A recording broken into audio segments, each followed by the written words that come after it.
Well, good afternoon to everyone. I think we can now start. Of course, the audience is going to increase very much in the next minutes.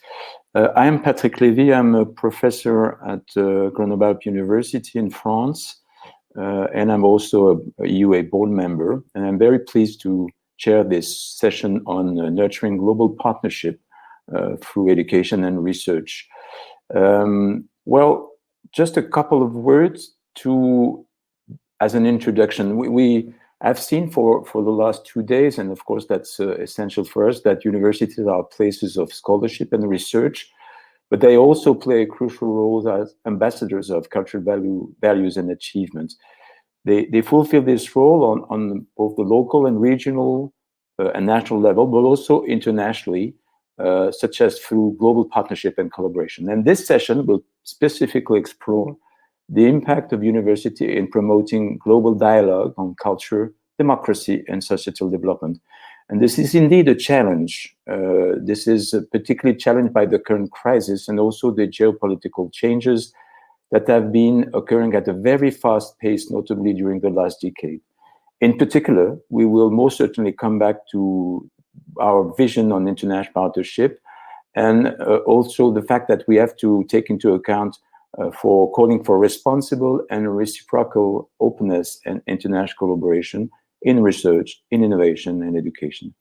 And we will probably see that this may be potentially in tension with national or European policies, both at the member states or the European Commission. And we will certainly discuss how much proactiveness in promoting values and common bilateral and multilateral rules of engagement for global cooperation is needed, including from policy leaders. And not to be too long, I finished this short introduction by mentioning that we may insist on the objective of helping creating a global level playing field while safeguarding academic freedom. Universities, as strong, open, and autonomous institutions, will play a crucial role in these developments. Just to start, we have actually 3 videos coming from 3 different parts in the world, from North America, from Latin America, and from the southeast part of Africa. So we can start with the videos.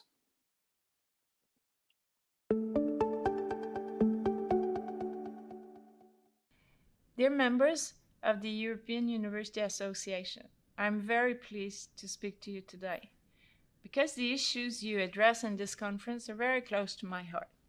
How can we, as universities, have an impact on our communities, our countries, and on the world? I think that's one of our core missions. Above all, I do believe it is possible to have this impact.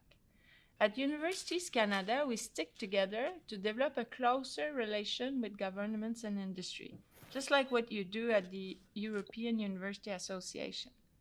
At Université Laval, our partnerships and agreements with universities all around the world allow our students to live a cross-cultural experience and our professors to propel their work. In Europe, for example, we sign many agreements, more than 400, with different universities. And when Université Laval decides to build a closer, more human and strategic relationship with another university, I must say the impact is much stronger. Because together we ally with businesses, social groups, cities, and governments in our respective countries. We create mobilizing and interdisciplinary projects. Université Laval have signed over the years 5 privileged partnerships, 2 with French universities, 1 with the Swiss university, 1 with the Belgium university, and 1 with the university in Brazil. In some cases, the French language that we share facilitates exchanges. But language is not an hindrance in an increasingly connected world. We are working to build more partnerships with other universities around the world and to build networks. For example, we created last year UNICE, the International Student Network on Climate. This network is unique because it is the only platform entirely dedicated to enhancing student climate action. Our students, your students, want to create a more sustainable society, and we encourage their concrete action. As university leaders, we want our community to find innovative solutions to resolve complex problems. And I believe we can also position ourselves as neutral voices that establish safe, efficient, dynamic spaces for dialogue on difficult and sensitive issues in an increasingly polarized world. No one has a monopoly on good ideas. No one. And in these times of upheaval, it is important to hear all voices. Universities can play this fundamental role in democracies and use knowledge and science to strengthen social cohesion. It's hard for each of our universities to meet this challenge alone, but together we can work towards this goal. Thanks for listening, and I wish an inspiring closing session to all of you.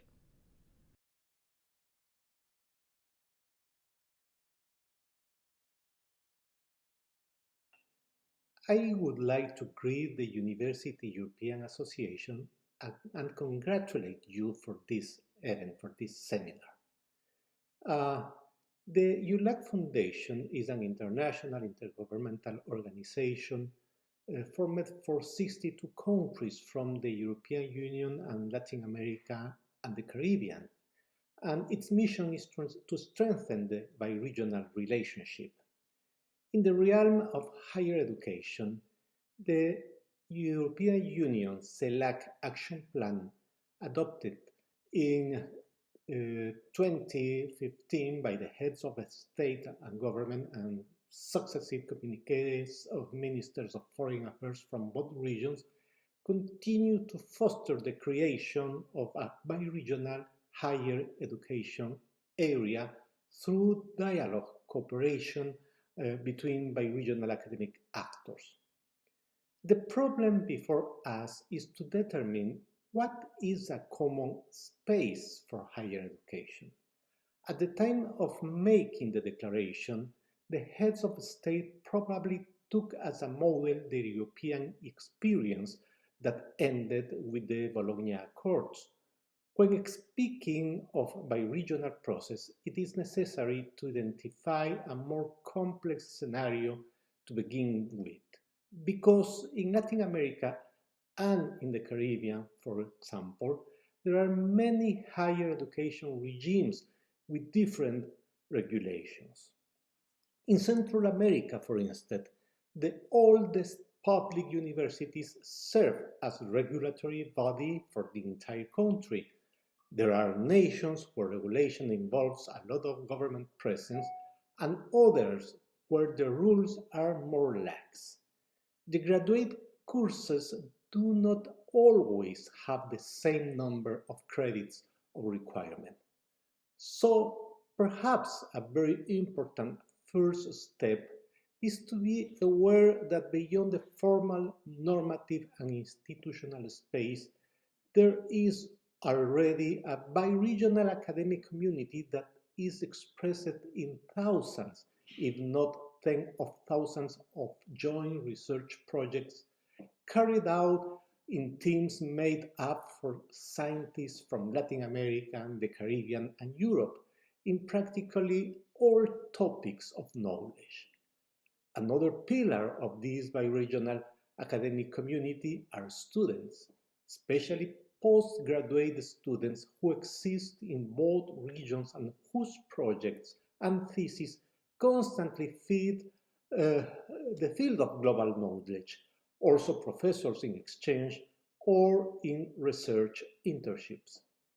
The formality of the bi-regional association in this sense is also expressed in thousands of bilateral agreements between universities and research centers on both sides of the Atlantic, in agreements between governments also taken in bilateral terms.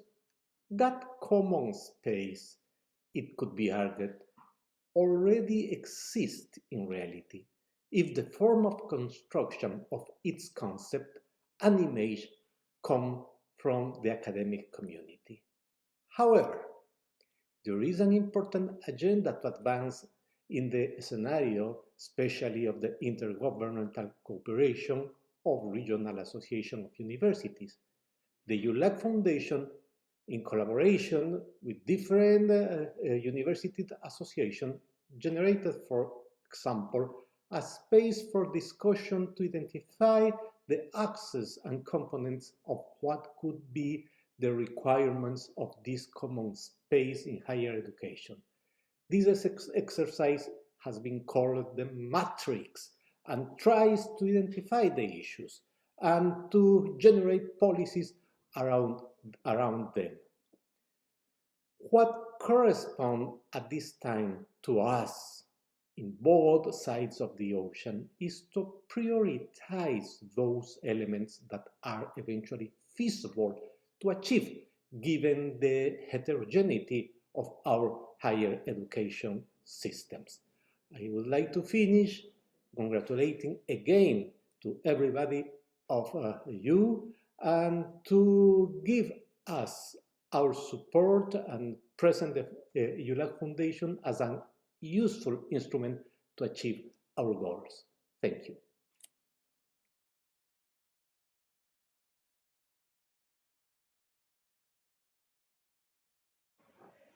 In nowadays, we live in a world in which borders between countries are no more barriers for interaction and common life and common interests. We live in a global village where people move around countries and continents looking for studies, looking for jobs, building new social relationships, doing business, and promoting political relationships or benchmarking for them to do better than they can do alone in different areas of their lives. In this context, identity and mutual knowledge is crucial to promote good relationship among people from different countries and regions. Mutual knowledge is crucial for comprehensive cooperation with mutual advantages. Higher education and research are the main stepstones for mutual knowledge based on respect and trust among countries and among continents. The backstones for excellence in higher education and research is multiculturalism, promoting knowledge that allows people to understand that there are different approaches to deal with the same concepts, different ways of doing things, different ideologies, different values, and many other different and differences. And this multicultural must be supported by a strong pillar integrating ethics and human rights. In this sense, higher education and research are to promote global citizenship sustained by knowledge that allows people to make better choices based on the understanding of what alternatives could make our world better than it is now. Doing so, global cooperation among universities can contribute for broader political, economic, and societal relations among countries, regions, and continents. In Mozambique, we do have tradition of cooperation with European higher education space. When our country conquered independence in 1975, there was only one university located in Maputo, Eduardo Mondlane University. To promote higher education, Mozambican citizens were sent for studies in different countries and continents. In Europe, those countries include Portugal, Spain, France, Germany, Netherlands, England, and others. And at the same time, lecturers and researchers from those countries were recruited to promote higher education in Mozambique.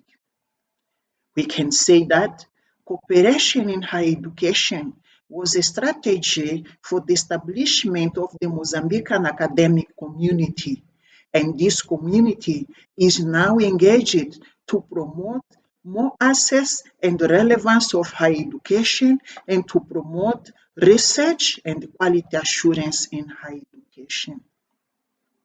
There are 48 higher education institutions in Mozambique, and they are autonomous to establish agreements, programs, and projects for cooperation with other university and research institutions in the region and in other continents. Political environment for this institutional cooperation is established through national policies that include international agreements and protocols on education, science, and technology. Cooperation among Mozambican and the European higher education space include mobility of students, mobility of researchers, mobility of lecturers, technical assistance for training and research, support on readings and other equipment and materials for teaching and learning process, as well as for research, recognition of diplomas and other qualifications, organization of common academic events like shared programs, short-term courses, conferences, seminars, workshops, site visits, etc. Through cooperation, Mozambique and European higher education and research are becoming more and more confident to go together, looking forward for better life and for a global sustainability where people can live equal and in peace.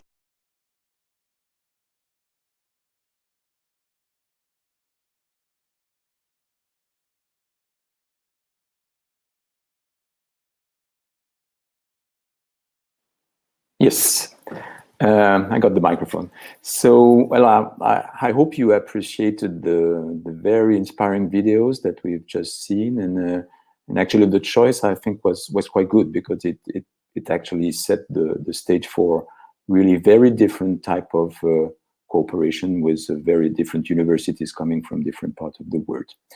I just want also, before introducing the two speakers, say that we like this event as it has been from the very beginning to be very lively. So you are extremely welcome to have your questions in the Q section, and also your reaction on the video are extremely welcome either.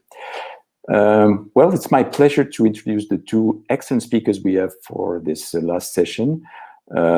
First of all, let me introduce Professor Dame Janet Beer, who is the Vice Chancellor of the University of Liverpool. She has been formerly the Vice Chancellor of Oxford Brookes University. She was actually awarded the Damehood for services to higher education and equality and diversity in the New Year's Honor List in 2018. Dame Janet is a member of the Arts and Humanity Research Council and chairs the Assurance Board. She is a member of the Board of University UK, of the Russell Group, of the N8 Research Partnership, and the Government Skills and Curriculum Unit. She took up a 3-year term of office as the International Policy Lead for UUK in August 2020. And Janet chairs also the Liverpool Knowledge Quarter Board and the Scientech Board. She's a member of the Liverpool City Region Local Enterprise Partnership Board, as well as being an advisor to the Metro Mayor, Steve Rotherham, on higher education for the Liverpool City Region. And she has an established record of research and scholarship in the 19th and early 20th century in American literature and culture. Our second speaker is George Chavaishi, who is since September 2016 the 29th rector of the Tbilisi State University, where is leading the effort of this university to help shape future of the university's research and education, with an emphasis on innovation and internationalization. At the same time, he's the chairman of the Standing Committee of the Georgian University Rectors. He holds a PhD degree in pedagogical sciences from the Tbilisi State Pedagogical University in Georgia, and is author of many publications in the field of education policy, strategic planning, and education management issue. In his role as rector of Tbilisi State University, he has encouraged strengthening of the university's international profile and visibility worldwide, raised the awareness of various scientific activity among TSU academic and student community, as well as nationally, and promoted collaboration across different academic disciplines and responsibilities. And at various stages of his career, Dr. Chavaishi has served as Deputy Minister of Education and Science of Georgia in 2 periods until 2016, Director of the Open Society Institute's Academic Fellowship Program in Budapest, and the President of the International Institute for Education Policy, Planning and Management. He's also a member of the Academia Europaea, as well as member of the expert group on higher education, research, and culture in European society. So my first question to both of you, starting with Janet, would be what these videos tell you? What is your reaction? What are your reactions having listening to these 3 videos? Well, I'll keep this quite brief because, in a sense, my reaction is brief. How much we have in common. So it doesn't matter about our geographies. Our challenges are the same. And particularly post-pandemic, I think the great variety of the higher education landscape, both in country and internationally, is one of our strengths. The Vice Chancellor, the previous Vice Chancellor of the University of Cambridge, Alison Richard, used to say that higher education is an ecosystem. We all need each other. We all do slightly different things. And, I think during the pandemic, one thing that has been shown is just how worldwide we have all responded, in amazing ways to the challenges of keeping on with education, keeping on with research. And so I think it has reinforced for us both our community, our commonality, but also the vital importance of working together. And the themes that were identified by all 3 speakers, were not identical, but of course they were, in a sense, speaking in one voice, and that's hugely encouraging for all of us who believe in collaboration. George?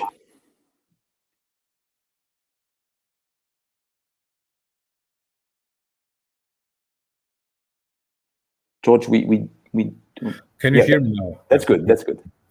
Very brief comment again. I think that, yes, I would very much agree with previous speaker. We have a common ground. We're all different, all equal, and we're talking about the same problems in our educational establishment, that's for sure.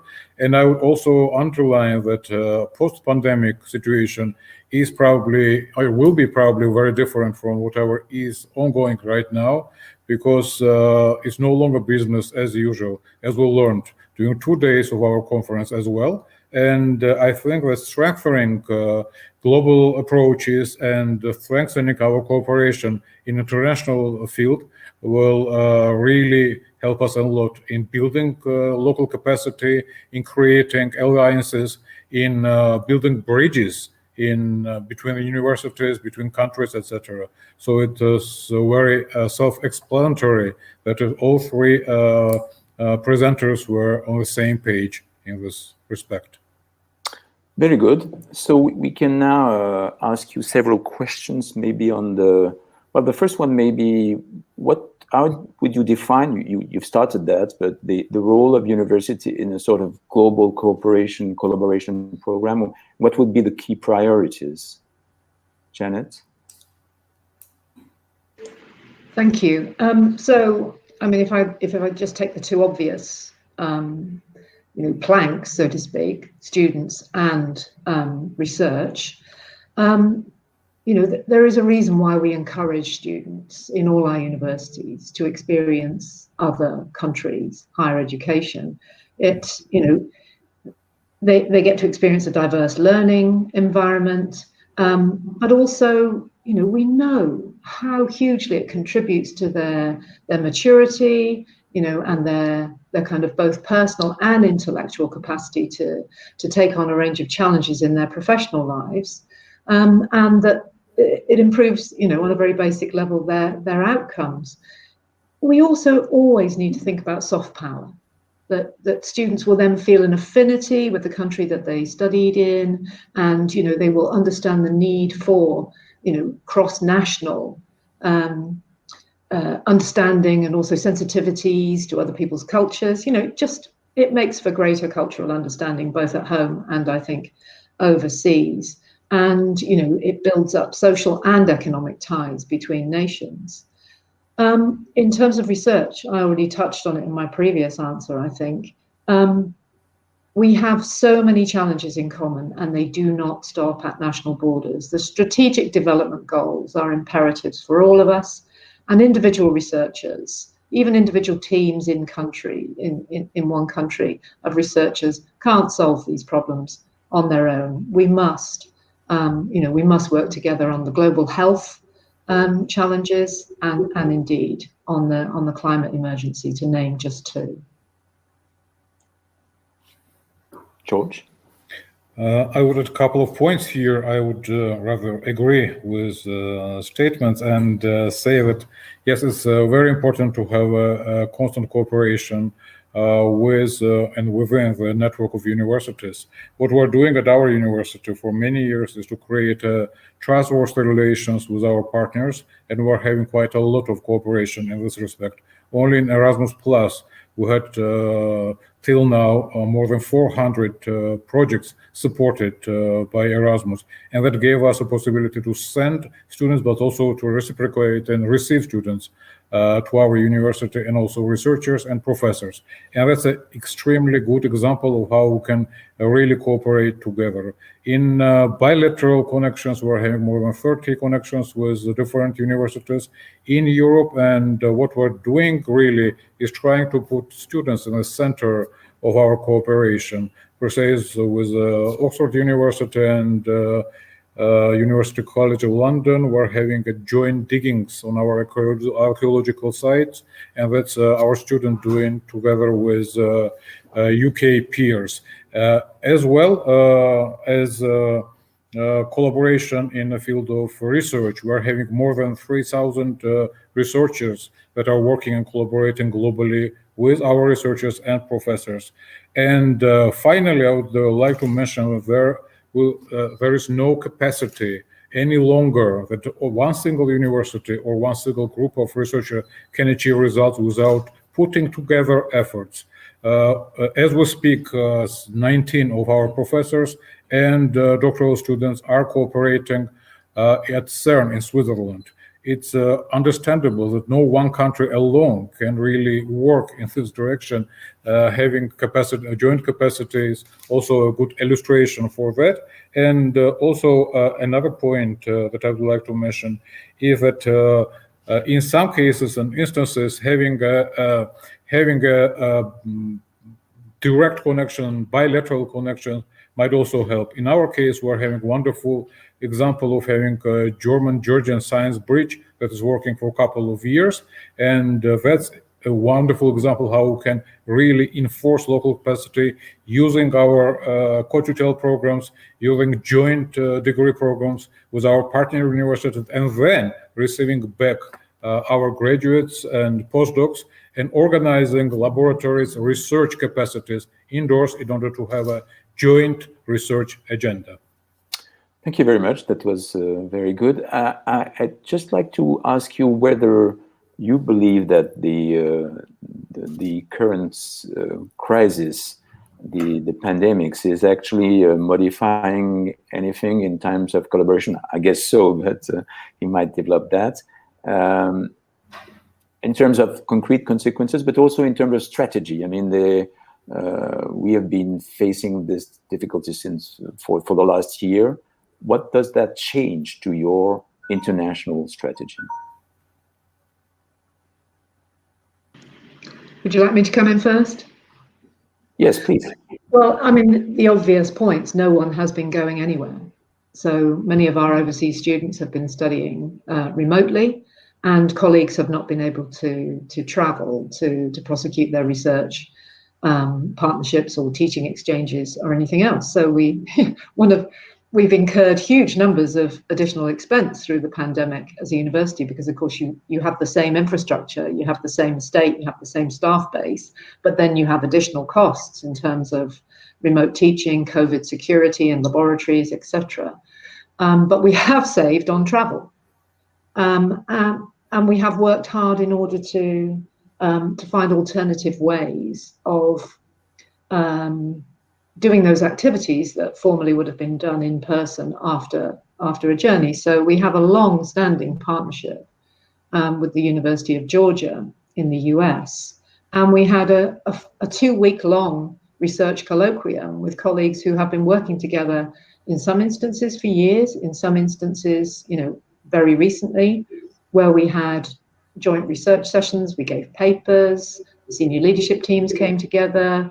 We had a really productive couple of weeks. Now, I use that as an example just to say that I think we will think very carefully in the future about what we can do remotely and what absolutely must be conducted face-to-face. So we will probably do less traveling. We will still do some, and I'm talking about colleagues. We will get to a particular point remotely, virtually, and then we will say, right, now the next bit we need to do either in each other's labs or, with our postdocs and doctoral students, sitting there with us, in whichever location, and which we can, completely satisfactorily conduct remotely. As regards student mobility, I would like that to be fully restored. I don't think you can replace that with online learning. And part of the point for students is the whole experience, academic and cultural. So I think it will change a lot of things for staff, for all of us in universities, but I think hopefully it won't change student mobility. Okay, George? I would say that we learned a lot from COVID situation. Now, it was unexpected, of course, for everybody, but we moved to online learning and teaching in 2 weeks' time, and we are still online. A lot of things that we did so far is that, first of all, we have more resources now, because we try to open up our libraries and collections for everybody, not only for our students. And we're having a quite rich electronic library open to all users. Thus, we're achieving some goals of third mission of university as well. And also we use this time in order to receive accreditations from different accrediting agencies. And we are now in a process of receiving our accreditation by WFME, which is a World Federation of Medical Education. We are working with FIBA, with EBIT, and that's how we're using this time in order to strengthen our international profile and have more international degrees. We're also hosting international students and also universities at our university. We're hosting San Diego State University. We're having 4 joint 4-degree BA programs with them. We're hosting Georgian French University, and we're establishing now a 2nd program to be accredited internationally, and that's also value added. And last but not least, our students were extremely active in combating COVID and pandemic situation in our country, especially medical department of our university. All of them are involved and very actively in working with hospitals, with our hospitals, with all hospitals around the country. And also our scientists are also contributing to many aspects of working on infectious disease, on public health issues, etc. So we're very active in that also. Okay, thank you. I would like now to address some different questions regarding first of all, maybe the geopolitical context. There are questions, for instance, I read one who says, how can academic partnership can be built despite hostile political regimes, actually? So how do you see that? How do you see this cooperation in a relatively complex world with with many difficulties between countries, actually. Janet? Thank you. Yes, I mean, this is a question, or in fact a whole set of questions that colleagues are absolutely understandably absorbed by at the moment. I don't think that we should shy away from the conversations about the geopolitics of, you know, the world in which we live, but we have a duty, I think, to advocate for policies which will enable us to fulfill our missions in the broadest sense, including, you know, at a global level. So if I can take a domestic example, which is the UK vote to leave the European Union, we were very grateful that the European Universities Association supported us to continue to advocate for participation in Horizon Europe. It was hugely important, and the UK government listened. And, you know, if we hadn't made the case for that kind of policy outcome, then we would be failing, I believe, our students, our staff, and the communities that we serve. We also, and Patrick, you referred to this in your introduction, we have, you know, duties. Universities are here for good, for the public good, and we should be upholding, you know, the value of free speech, academic freedom. And so, as I said, we shouldn't shy away from these discussions, but we also have to make sure that our staff and students are protected and understand any risks involved, you know, in activity that they undertake. Our governments need to support the sector in, you know, in doing this, which, you know, is often quite tricky for them. So we need to continue to advocate strongly for more and closer global collaboration, because we don't want the rising tide of nationalism, if that is indeed what we see, to close down, you know, the good that universities can do, both in terms of education and research. We all need to be outward facing. Perfect. George?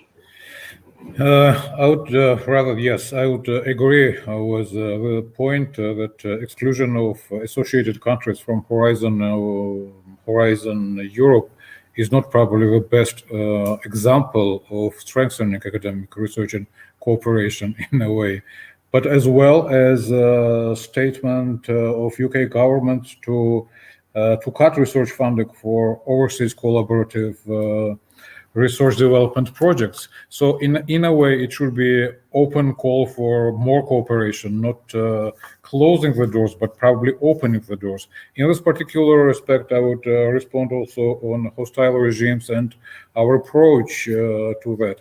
In any case, we have quite a number of examples when we cannot really cooperate in full scale. And that's why I like your statement about responsible and reciprocal partnership in a way. And that's something that we should pay special attention to. Situation in Belarus or Russia is not the same like as in countries of continental Europe, and it's understandable. And we have problems connected with academic freedom and autonomy of universities, and a whole set of problems connected with values, integrity, etc. But simultaneously, if we are talking about this part, we also should mention that sometimes we have problems connected with academic freedom in Europe itself, and we have to be outspoken and more vocal in a way, and academic community should raise their voices as well. It's not only a situation with Central European University, but also it might be a very good case that in France now, with post-colonial studies, all discipline was under the scrutiny of the ministry, and that's something that is not really applaudable from my point of view. And I believe that we have to stand our ground, we have to voice up, and we have to be presented in any debate that connected with geopolitical or political or whatever issues, because here we have a voice. We should have more, say, power to influence positive decisions towards more openness, to open science, open universities, etc. That's something that we should do. I believe.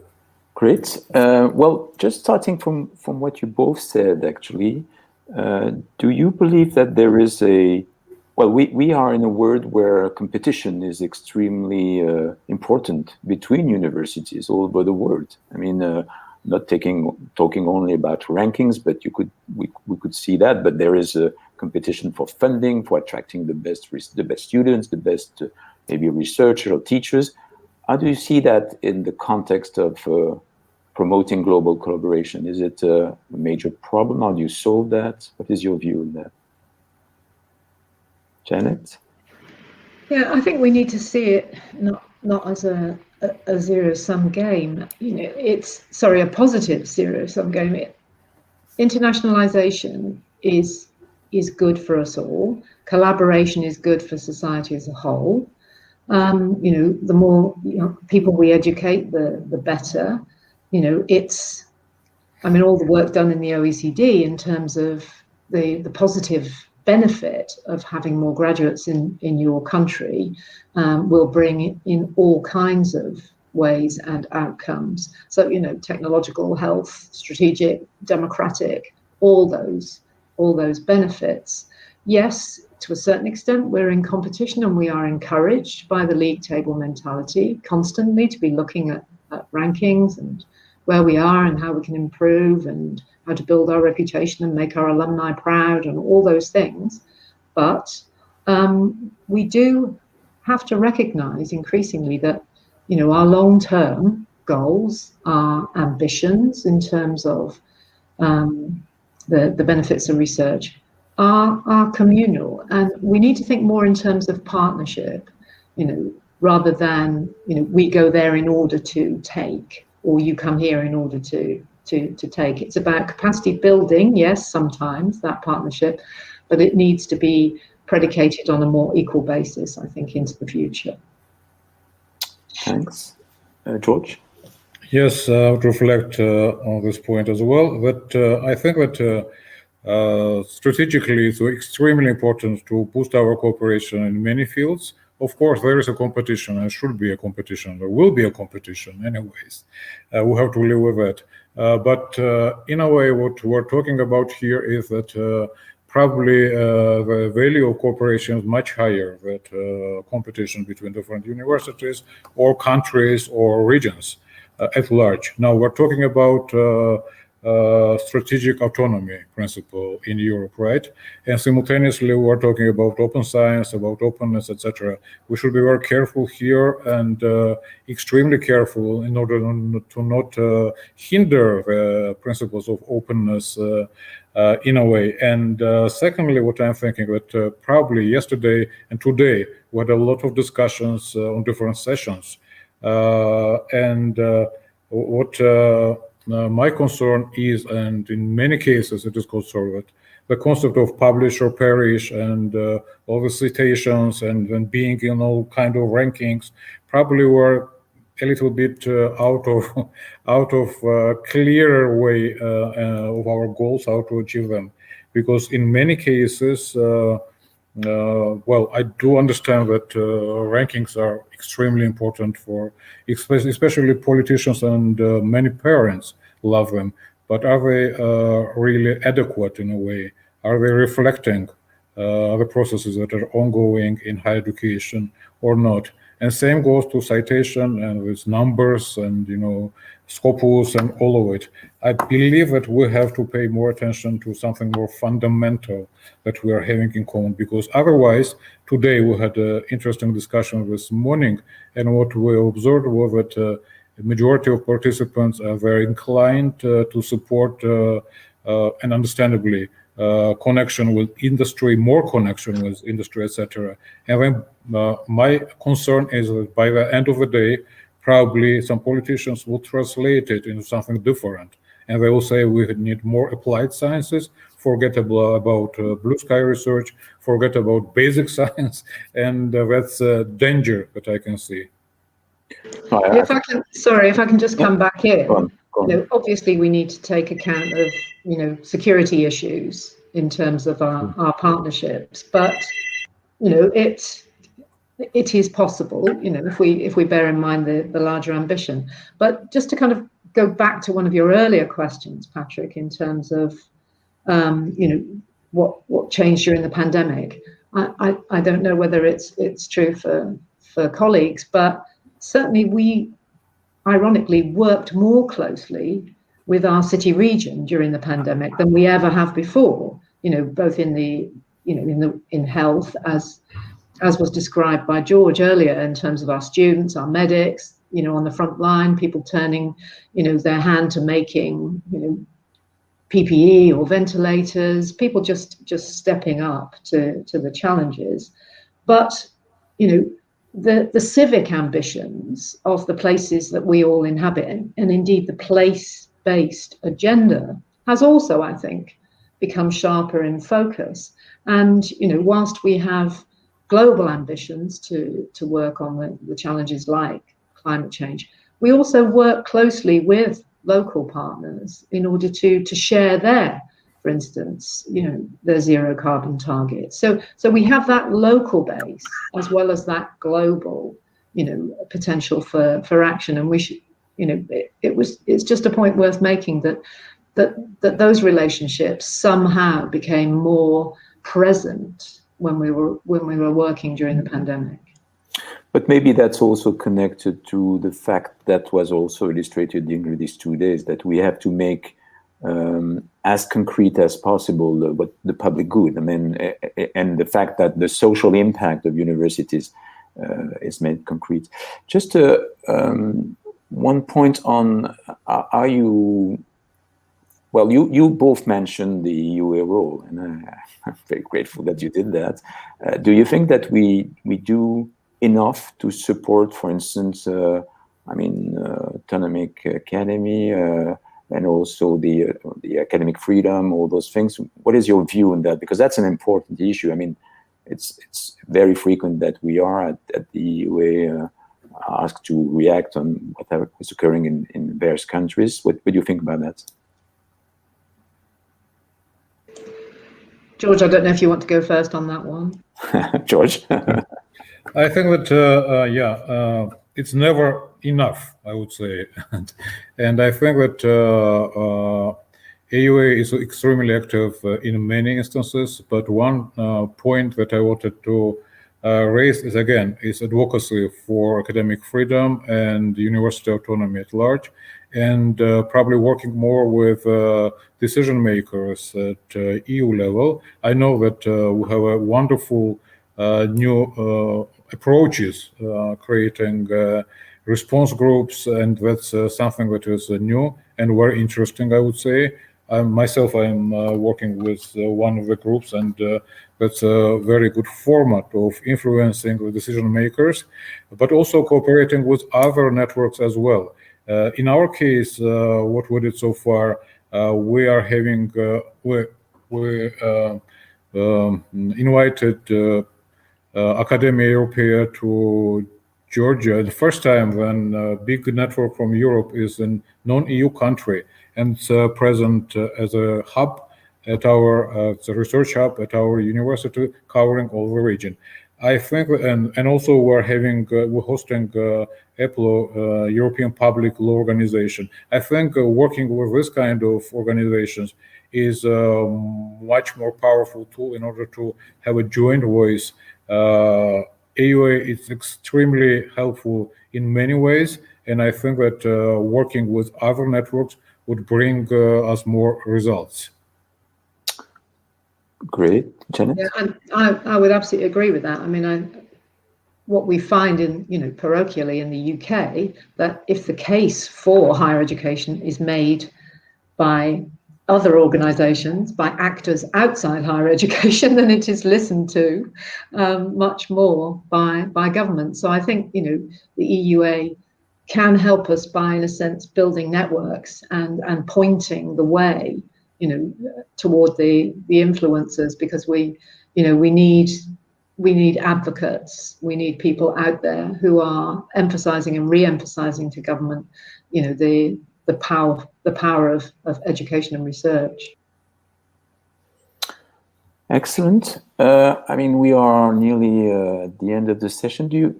One question would be, well, we have this important crisis that actually we don't see the end, because it's not only sanitary problem, but it will be socio-economical problem, and that will probably last for very long. How do you see the future on your side of your global partnership? Do you think that it's going to improve, increase? How do you see that? Apart the fact that, of course, the student mobility or even the researcher mobility was, of course, very limited, but for the near future, how do you see that? Do you think that will change on a global scale in the near future? Maybe we start with Janet. Yes. So, I mean, I already talked about some ways in which, and I saw in the questions that, someone had said that, it will be a less attractive prospect for some people in academic career if there's not the kind of associated mobility. I think the point I was making was that we can balance it more. There's no more flying to New York for a meeting. I hasten to add, not that I ever did, but it's about, if I am going to North America, then I will make it worth my while. I will do 10 things while I'm there. I won't do one thing or even 2 things. So you might save up your trips. You'll do so much remotely, and then you will, in a sense, really maximize the benefit. We do have to think about our carbon footprint. We have to think about sustainability and, what we do in a holistic way, not simply about emissions on campus. I think we need to reassert our common goals post-pandemic, well, during pandemic and post-pandemic. We need to have, George has already mentioned open science. That's really important. We need to think carefully about why we need to collaborate. We need to also work hard, I think, to make sure that we are inclusive in terms of our research partners, that we are enabling, that we can open programs up in order to enhance global collaboration. Just because we have been confined within our national borders, I think, it does not mean that is the way that we will think in future. In fact, I think it has sharpened thinking about, ways in which we can collaborate, ways in which we can be stronger, better, more prepared. We need to be prepared for yet more pandemics. That's an awful thought, isn't it? But, it's unlikely to end here. Sure. So, it's a global issue. And what I think, the pandemic has done above all is to show us, the fact that everything that is important is global. Very good. George? Indeed, and I will continue with the last point that we learn a lot from pandemic, and not only bad things necessarily, but also good things. So we can cooperate online. We have more resources now. Unfortunately, we have to live in Zoom and other platforms, but there's a reality that we're doing right now. And another point is also about exchanges and the movements. Of course, it will be less, much less, but interest is increasing. Interestingly enough, at least at our university, I can see that we have more applicants in exchange programs than before. And that's also interesting tendency to observe. I would very much agree with one question here. It was rankings are very important for rankers, and that was a comment from the audience. I would very much agree with that, and that's a part of the business, and we understand that. On another point, was coming back to security and how we can really be a little bit careful about partnerships in a way. That's understandable as well. I don't think that we have to work with, say, I don't know, we can pick up any country with any regime and say, hostile regime, and say we shouldn't cooperate with them on face recognition, on AI, on other issues, and that's something that we have to keep kind of tight. But in other terms, I believe that broader cooperation is achievable even without moving researchers, professors, and students at immensely in different directions. So yes, and another point, last point, I would say that is that I appreciate very much European University Initiative as well, and it's something that can respond to the reality that we're facing. Also, micro-credentials is a very interesting approach that we're working on, and we'll have to talk about it and probably go deeper here. Modular master programs, joint programs, and that's all that we can do in order to maintain cooperation and then pull it on another level of comprehension. Thank you very much. I mean, thank you both for being extremely for a stimulating discussion, and of course we didn't have time enough, but that's life, and that's always like that. But particularly in that session, so thanks again. I think you were really brilliant, and I leave the floor to our president, Michael Murphy, who is already there. Michael. Thank you very much, Patrick. I'm afraid I am the Grim Reaper, announcing that things are coming to an end. So thank you, Janet and George, and thank you, Patrick, for a fascinating hour of conversation. Yes, I hope we have met the challenge I set yesterday, that ensuring that everybody here will go home with some new ideas and some inspiration as each rector and vice rector adjusts the university plan for the coming years ahead. And we hope that the vision statement and this conversation has been helpful. We are very grateful to all the speakers yesterday and today, and very grateful to my colleagues who chaired sessions. And I particularly salute our secretariat, led by Amanda, who have made this event so possible and enjoyable under difficult circumstances. I'm afraid no compliments about the coffee, but that's understandable. Can I thank particularly Tia Lukala and Christelle Vasile, our Masters of Ceremony. Normally you would get flowers and chocolates at an annual conference, but not on this occasion.